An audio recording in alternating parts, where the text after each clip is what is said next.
Hello and welcome to another video. Today I want to talk about how blaming other people or blaming the world for our situation,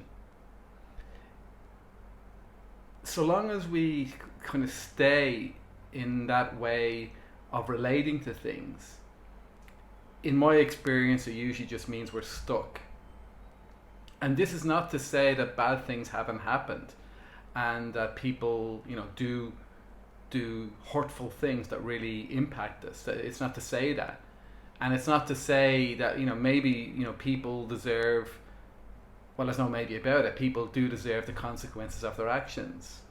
But so long as that's our way of relating to things, so long as the only thing we can do is talk about how much we've been hurt and how much people have done bad things to us or how unfairly the world has treated us, so long as that's our way of relating to things, that means we're stuck.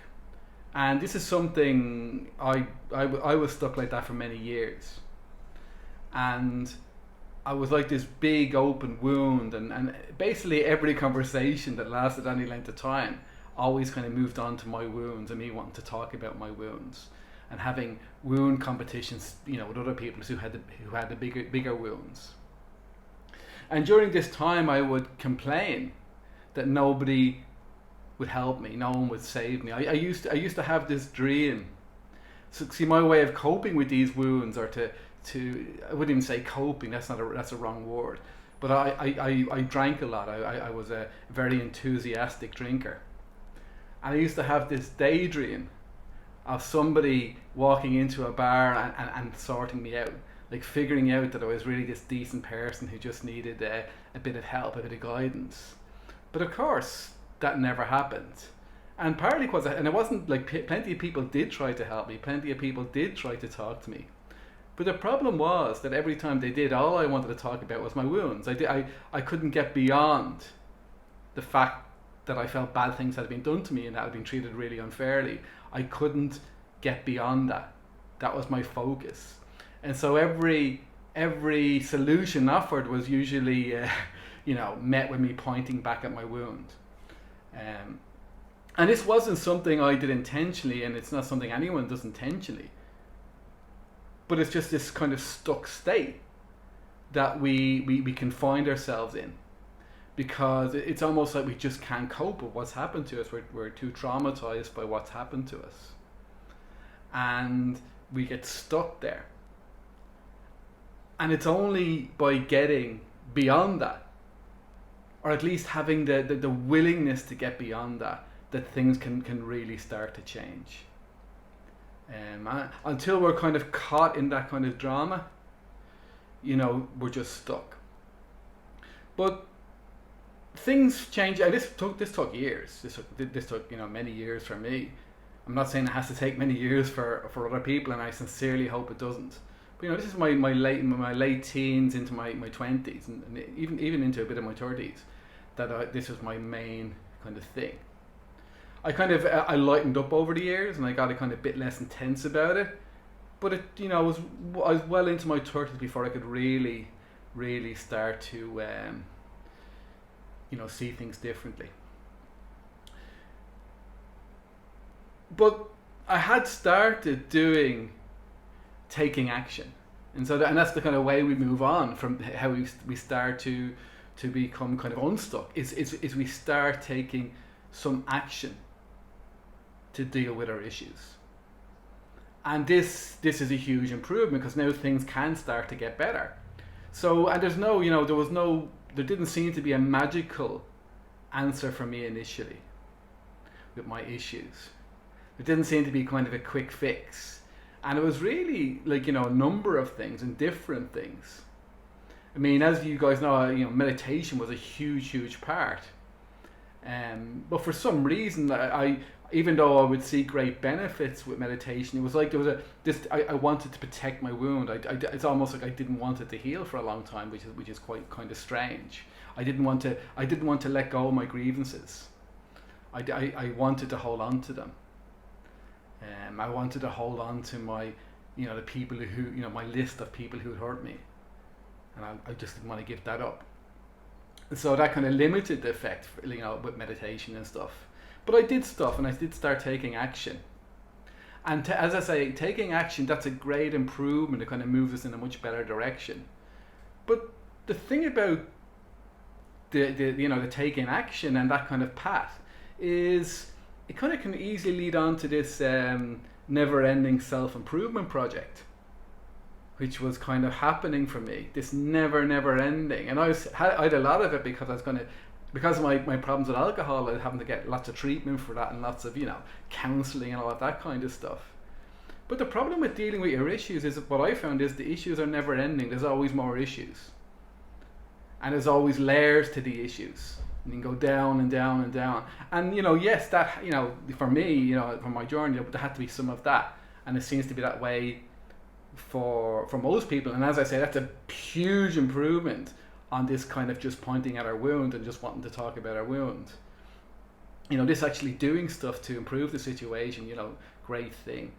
But the real the real change happened, for me, when I came completely unstuck. And this can be very difficult to hear and very difficult to accept, maybe. But when I started to realize that everything that I saw as bad that happened to me, it was in a way a gift. That I actually never got anything really. That the most important things in my life came from pain. That the most important parts of my life, especially when I learned to lean into that pain and learn to open up to it, rather than trying to get away from it and to have someone take it away from me, that I started to kind of embrace it as part of me. And it was all of the bad stuff that made that pain kind of available to me. And I don't think that pain was really, that kind of inner suffering. It wasn't necessarily. It's kind of part of the human condition. And it's these things that happen to us, and these things that are difficult for us.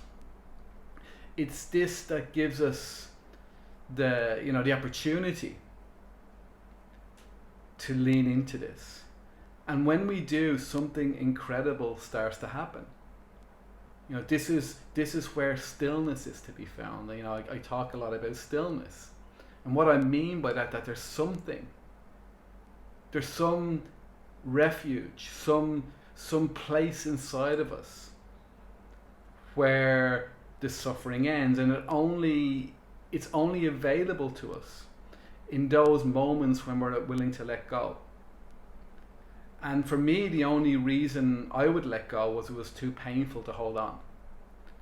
When things became too much, and I wasn't running away from it. See, the problem with running away from things, or trying to numb ourselves through alcohol or drugs, is we get spared that pain that would force us to let go. And it's like we're just prolonging this great opportunity, because the thing we're after, or thing I was after, was to be found in the letting go, in that moment of letting go. And it was through doing that over and over again, and every time it came from pain. It came from the stuff that had happened to me, the things that I felt were unfair about life, or or things I felt bad about myself. There was a lot of that. It was always those kind of things that brought me to this. When things were going really well and I wasn't really thinking about the past, that was fine, but nothing was really happening. There was no deepening. There was no deepening into the stillness. There was no deepening into the wholeness. It was through the pain and facing it that happened. And what about 10 years ago, I suppose, I reached this point where I realized that I wouldn't change anything about my life. I wouldn't change anything that happened to me. I wouldn't wish any of that changed, because every bit of that was needed. Every single ounce of that was needed to get me to peace. And I can't imagine any pain that would outweigh the kind of the beauty and the depth and the incredible wonder of this inner peace, this inner stillness, that everything is more than worth it. Because, and it's only by, you could say it's unfortunate that the only way we kind of let go of the external things is because it becomes too painful not to. But that's just seems to be the way it is, and I can't imagine how it could be otherwise. See, as long as we're and this is the problem, and this is where we get really, really stuck as well, is we keep on thinking that the problem is out there, that the problem is other people, that the problem is, the nature of life and the unfairness in life. But it's not. It never was. Not really. In that it's how we relate to that, and how it is the relating to that, with this kind of sense of openness, with this sense of allowing, with this willingness to embrace the pain. That's what makes everything start to change in wonderful ways. And the strangest thing is that the less I needed my life to be a certain way, the more it tended to work out the way I, in ways that my egoic mind would find favourable. Because I didn't need it anymore, that I was no longer treating life as medicine. I was no longer treating other people as medicine. I wasn't looking for someone to make me feel whole. I wasn't looking, for life to throw me a lifeline anymore. The less, because that's not what life is for. Life for me now is something I participate in, and it's it's my ability to appreciate it that gives it its incredible wonder and depth and all of that stuff. It's coming from me, not from life. For years I was waiting for life to sort me out. And I didn't realize that the reason my life was the way it was because I wouldn't sort myself out. That my external life was it was just a reflection of what was happening inside of me. So I hope that was helpful today. Again, if you have any questions, I want to make this channel to be as useful as I possibly can. So any questions you have, fire them away, and I'll either answer them in a comment or make a video about it. If you'd like to do some coaching with me, I'll leave details about that. I decided to just put the podcast in to make videos of the podcast. So you'll see some videos that are audio only, and I hope that's okay. I know, or of course you can just listen to the podcast in the usual places either if you prefer that. So thanks very much for watching, and I'll see you again.